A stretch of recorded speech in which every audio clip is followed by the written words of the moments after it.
Many people suffering from temporomandibular disorders, or TMD, experience symptoms like ear fullness, ringing in the ears, and panufin with normal audiology test results. But what does this mean? Let's dive into the fascinating link between TMD and dizziness. The relationship between TMD and dizziness is complex and multifaceted.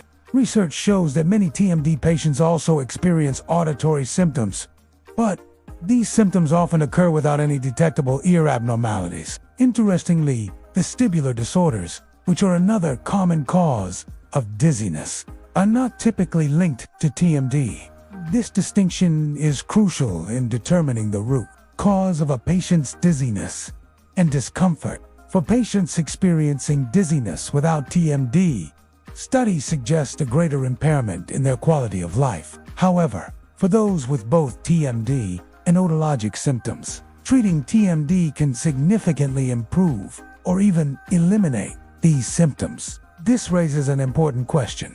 Could TMD be an underlying cause of unexplained ear-related symptoms? A comprehensive evaluation is essential for anyone experiencing chronic ear symptoms, dizziness, or jaw pain. If traditional ear-related tests come back normal, TMD should be considered as a potential contributing factor. Otolaryngologists should examine the patient's neck trigger points and investigate parafunctional habits such as jaw clenching or teeth grinding that may be playing a role to ensure proper treatment.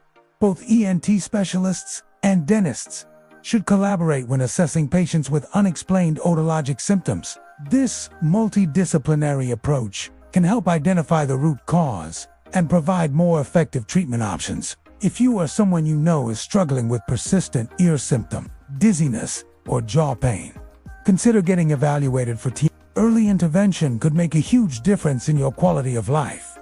Found this video helpful? Like this video and subscribe for more health insights.